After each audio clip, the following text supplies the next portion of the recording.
ఇవాళగా కేటీఆర్ గారు ఊర్ల మీద తిరుగుతున్నాడు, కొత్త బిచ్చగాని పొద్దుపుత్తు ఎరగడానికి. 10 ఏళ్ళ అధికారంలో ఉన్నాడు, డబుల్ బెడ్రూమ్ ఇల్లు ఇస్తాను ఇయ్యలే, ఇంటికో ఉద్యోగం ఇస్తాను ఇయ్యలే, దళితులకు 3 ఎకరాల భూమి ఇస్తాను ఇయ్యలే, డబుల్ బెడ్రూమ్ ఇల్లు ఇయ్యలే. ఇట్లా చెప్పుకుంటూ పోతే 100 హామీలు ఉన్నాయి. 10 ఏళ్ళు అమలు చేయలేదు. 7 లక్షల కోట్ల రూపాయలు అప్పు తెచ్చాడు. 10 నెలలు కూడా కాలేదు, అప్పుడే బిచ్చగాని తిరగ గంగిరేతుల్లో తిరగ సంక్రాంతి పూట గంగిరేతుల్లో వచ్చినట్టు ఊరు తిరుగుతున్నాడు. ఈ ప్రభుత్వం ఏం చేయలేదని.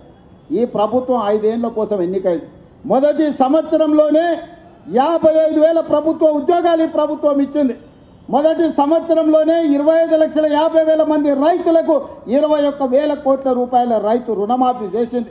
నువ్వు ఎగ్గొట్టిపోయిన రైతు బంధు 7,625 కోట్ల రూపాయలు నేను వచ్చినాక రైతు బంధు మొదటి విడత వేసిన. ఇవాళ 10,000 కోట్ల రూపాయలు రైతు భరోసా 2వ విడతలు వేసిన. ఆడబిడ్డలకు బస్సు ఉచిత ప్రయాణం అన్నం ప్రతి నెల 400 కోట్లు, దాదాపుగా ఈ సంవత్సరంలో 4,000 కోట్లు ఆర్టీసీ కార్పొరేషన్కు చెల్లించి 120 కోట్ల మంది ఆడబిడ్డలు ఆర్టీసీ బస్సుల్లో ఉచితంగా ప్రయాణం చేసింది. ఇస్తా అన్న 500 రూపాయల సిలిండర్ ఇచ్చినాం, 500 రూపాయల బోనస్ ఇచ్చినాం. రాజీవ్ ఆరోగ్యశ్రీ 10 లక్షల రూపాయలు ఇచ్చినాం. ఇవాళ పేదవాడికి ప్రతి ఒక్కడికి రేషన్ కార్డు ఇస్తున్నాం, పేదవాడికి ఇందిరమ్మ ఇల్లు ఇస్తున్నాం. ఇవాళ ప్రతి సంక్షేమ పథకాన్ని ఇవాళ అమలు చేస్తున్నాం.